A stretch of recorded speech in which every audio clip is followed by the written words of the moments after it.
Terima kasih Anda masih menyaksikan Kompas Petang, Saudara. Presiden ke-7 Republik Indonesia, Joko Widodo, menerima kunjungan pengasuh Pondok Pesantren Al-Mukmin Ngeruki, Abu Bakar Ba'asyir, di kediamannya di Banjarsari, Solo. Pertemuan keduanya berlangsung secara tertutup, Saudara, selama kurang lebih 30 menit. Usai pertemuan, Abu Bakar Ba'asyir menyampaikan bahwa kedatangannya merupakan kewajiban seorang ulama untuk menasehati.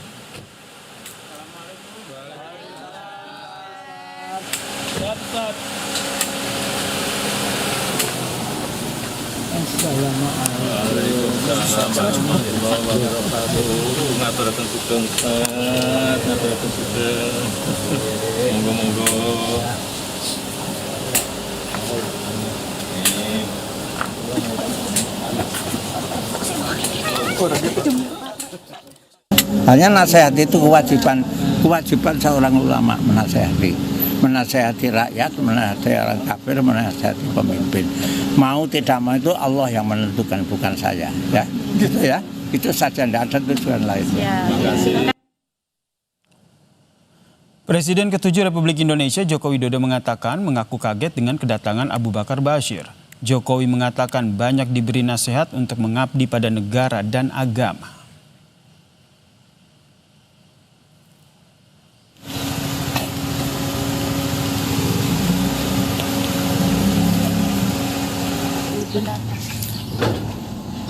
Ya, sangat kaget saya kedatangan beliau. Intinya beliau menasihati saya untuk mengabdi pada Islam. Nah, itu aja. Ya, terima kasih. Terima kasih, Pak. Lalu apa makna dari pertemuan ini dan apakah akan memberi dampak bagi Joko Widodo? Kami membahasnya bersama dengan Direktur Eksekutif Trias Politika, Mas Agung Baskoro, dan juga Ketua Harian Bara JP, Mas Adli Abdullah. Selamat petang semuanya. Selamat petang. Assalamualaikum. Waalaikumsalam. Saya ke Mas Adli dulu. Mas Adli, ini pertemuan mendadak atau memang sudah direncanakan jauh-jauh hari? Ini kan pertemuan mendadak ini, sebagaimana pernyataan Pak Jokowi, Presiden ke-7 Republik Indonesia. Beliau pertama terasa kaget dengan kedatangan daripada Kiai Haji Abu Bakar Ba'asyir ke rumahnya. Beliau selaku orang Islam pasti dia membuka rumah untuk dikunjungi oleh siapapun. Jangankan Pak Abu Bakar Ba'asyir, rakyat jelata aja tiap hari datang ke rumahnya dan beliau sambut dengan begitu hangat dan bersahabat. Saya kira ini kedatangan Pak Abu Bakar Ba'asyir, Pak Jokowi ini kan ada dua hal. Pertama, ini silaturahmi. Dan silaturahmi ini dalam agama itu kan termasuk memperpanjang umur. Apalagi Pak Abu Bakar Ba'asyir dengan Pak Jokowi, mungkin karena Pak Abu Bakar Ba'asyir dulu dalam waktu beliau ditahan, termasuk Pak Jokowi yang memotong masa tahanannya ini. Saya kira ini pertemuan dua tokoh Muslim. Apalagi Pak Jokowi sekarang ini kan juga sekarang menjadi tokoh global dengan diangkat sebagai penasihat Bloomberg New Economy, dan juga tadi Pak Abu Bakar Ba'asyir meminta beliau juga menjadi seorang tokoh Islam. Saya kira itu adalah pertemuan biasa saja dan silaturahmi antara dua tokoh bangsa. Pertemuan biasa ini silaturahmi antara dua tokoh bangsa, tapi kalau dari sudut pandang Anda, Mas Agung Baskara, sebagai pengamat politik, apakah hanya sebatas itu atau ada makna lain dari pertemuan ini? Ya, pertama counter narasi jelas, Mas, ya. Jadi situasi ini bisa membuat ya isu soal ijazah, pemakzulan dan yang lain itu berdiri sama rata dengan isu misalkan silaturahim beliau dengan Pak Abu Bakar Ba'asyir.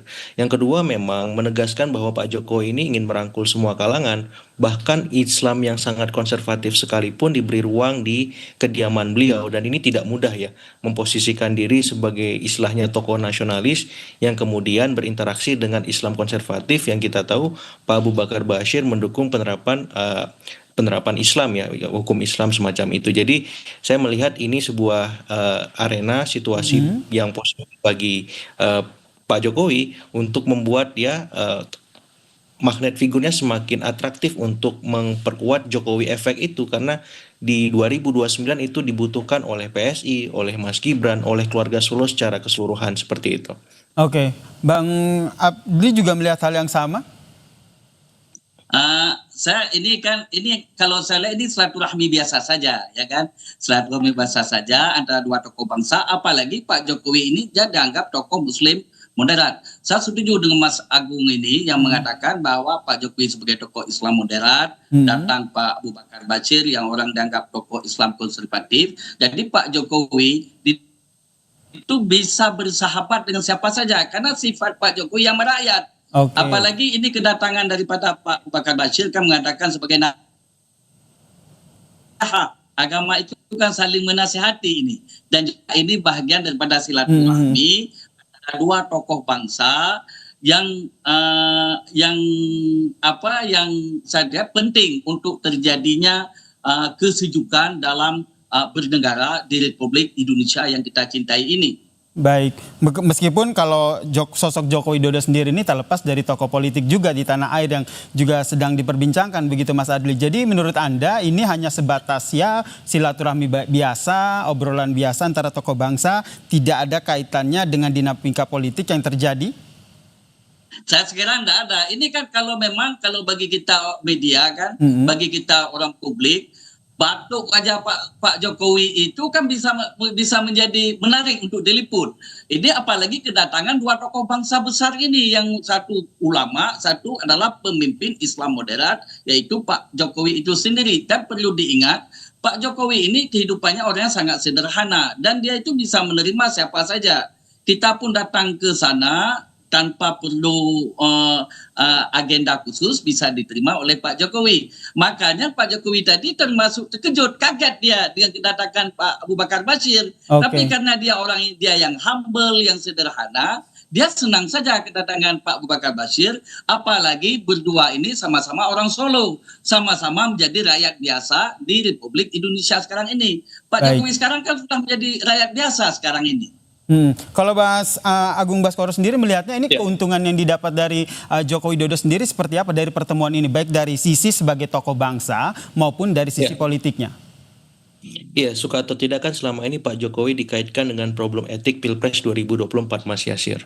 Sehingga ketika kedatangan Pak Abu Bakar Bashir ke kediaman beliau, yang itu notabene ulama dari kalangan Islam konservatif, sedikit banyak ya kita akan tahu bahwa problem etis itu sedikit banyak tereduksi dengan kehadiran seorang sosok ulama konservatif itu, Pak Abu Bakar Bashir. Karena suka atau tidak, yang membuat isu dalam tanda petik ijazah, pemakzulan, dan yang lain mengemukakan ada teman-teman yang belum puas dengan problem etik yang tak tuntas di 2024 itu. Mereka yang tak puas dengan kinerja Pak Jokowi 2 periode kemarin. Dan mereka yang punya kepentingan di 2029 juga. Jadi dengan kedatangan Pak Abu Bakar Bashir ke kediaman Pak Jokowi, sedikit banyak problem etik di 2024 itu bisa teralihkan sementara, seperti itu. Yang kedua, memang bagi Pak Abu Bakar Bashir sukar untuk tidak diungkapkan bahwa ini bagian dari politik etis beliau yang sudah mendapat manfaat dengan pengurangan hukuman ketika Pak Jokowi berkuasa di masa silam. Ini bagian dari arahan terima kasih beliau dengan mengunjungi Pak Jokowi di kediamannya, karena dari sisi umur kan senioritas Pak Abu Bakar Bashir lebih berumur ketimbang Pak Jokowi, tapi beliau menyampaikan rasa terima kasih itu dengan datangi tuan rumah untuk mengucapkan langsung seperti itu. Dan bagi Pak Jokowi yang ada soal nggak ada masalah gitu. Yang penting silaturahim kita sebagai sesama tokoh bangsa bisa terjalin walaupun sifatnya mendadak, walaupun mungkin tidak direncanakan, tapi buat saya ini bagus, memberikan semacam energi positif kepada publik bahwa se-ekstrim apapun ideologi kita, keyakinan kita, tapi kalau sudah membahas Indonesia, semuanya bersama bersatu mencari titik temu. Seperti itu, Mas Yasir. Kan kalau kita tahu juga saat ini kan juga Joko Widodo masih terseret begitu, ikut dalam kasus yang tengah berlangsung begitu soal ijazah palsu. Ini menurut Anda kaitannya ataupun hubungannya apakah ada? Tidak secara langsung tapi kan kita tahu masing-masing punya brand sebagai tokoh. Satu tokoh nasionalis, presiden ke-7, satu ulama besar yang pro dengan penerapan Islam sebagai hukum nasional kita. Dan ketika ini bertemu, bersanding, sintesisnya adalah Pak Jokowi mendapat manfaat berupa dalam tanda petik masalah beliau sedikit banyak teralihkan. Kemudian di sisi Pak Abu Bakar Ba'asyir dengan berinteraksi dengan Pak Jokowi sedikit banyak ya ideologi yang beliau pahami selama ini ya bergeser ke tengah, Mas Yasir. Lebih ke tengah, lebih moderat, lebih kompromis, lebih lebih open terhadap siapapun. Karena dengan bersilaturahim ke Pak Jokowi artinya tokoh-tokoh nasionalis yang itu berbeda haluan atau ideologi dengan Pak Abu Bakar Ba'asyir bisa ya diberikan ruang dan tempat untuk berkomunikasi dengan beliau, memastikan bahwa titik tengah, titik temu ke dalam keindonesiaan kita bisa terjalin seterusnya seperti itu. Oke, Mas Adli sendiri melihatnya bagaimana, Mas Adli? Karena kalau kita lihat apa yang disampaikan oleh Abu Bakar Ba'asyir, salah satu pesannya adalah fokus ke agama begitu. Apakah ini juga bisa dibaca bahwa udah fokus di agama aja, jadi jangan cawe-cawe dengan urusan politik tanah air yang terjadi? Saya kira itu kan datangnya fokus ke agama, itu kan dia datang minta Pak Jokowi itu menjadi tokoh Islam. Pak Jokowi ini kan secara agama itu kan lebih bagus, beliau itu kan orang secara taat, beliau salatnya bagus ya kan. Ini jadi lebih melihat ini bahwa Abu Bakar Ba'asyir datang, Bapak jadilah menjadi tokoh Islam, dan itu sah-sah saja. Dan itu bagi Pak Jokowi, beliau ini sekarang ini sudah menjadi tokoh Islam, tapi Islam moderat. Tapi dengan kedatangan Pak Abu Bakar Ba'asyir ini sama, saya setuju dengan Mas Agung tadi. Jadi kita bisa melihat bagaimana kepentingan bangsa lebih diutamakan daripada kepentingan sektoral atau kepentingan ego sektoral yang kita mainkan selama ini. Jadi saya lihat ini pertemuan dua tokoh ini, Pak Abu Bakar Ba'asyir dengan Pak Jokowi, itu menunjukkan bahwa adanya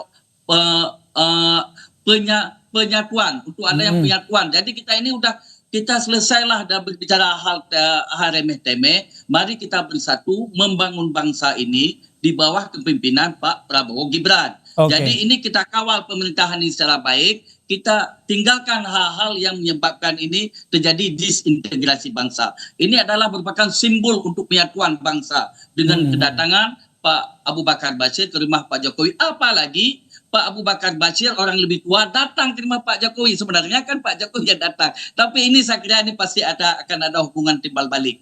Dan ini bagus untuk kita, dan ini betul lesson learned bagi kita ini yang berpolitik. Kita boleh berbeda pendapat, tapi hati tetap satu demi bangsa dan negara Republik Indonesia. Oke, terakhir Mas Agung Baskoro juga melihat hal yang sama?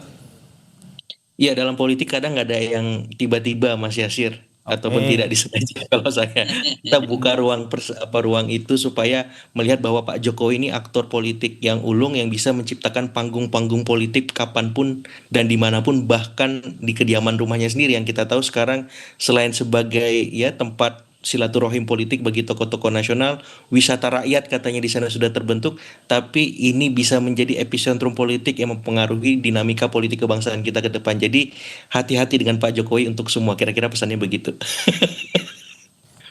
Berarti apakah Anda juga melihat pertemuan ini bisa memberi pesan kepada mereka-mereka yang saat ini juga masih berbeda pendapat ataupun berseberangan dengan Joko Widodo? Persis tadi saya sampaikan, hati-hati dengan beliau, istilahnya begitu, dengan beliau bertemu dengan Pak Abu Bakar Ba'asyir, karena beliau bisa membuka ruang komunikasi dialog dengan siapapun, se-ekstrim apapun. Artinya ya politik kita jangan terlalu benci-benci amat, jangan terlalu sayang-sayang amat, di tengah saja supaya lebih jernih melihat semuanya. Termasuk dengan Roy Suryo yang saat ini masih terus dengan kasus ijazah palsu Jokowi. Betul, karena Pak Roy Suryo kan juga sebelumnya sangat dekat dengan Pak Jokowi. Kalau hari ini sangat jauh dengan Pak Jokowi, satu momen bisa jadi di tengah-tengah bahkan balik lagi ke semula. Jadi saya memberi ruang kepada semua, kepada masyarakat kita, objektif saja melihat situasi politik kita di tengah supaya apa? Supaya kita bisa mencari titik temu lebih objektif, lebih clear and clean melihat semuanya. Seperti itu Mas Yasir. Baik, terima kasih Direktur Eksekutif Trias Politika Mas Agung Baskoro dan Ketua Harian Bara JP Mas Adli Abdullah telah berbagi perspektifnya di Kompas Petang. Salam sehat semuanya.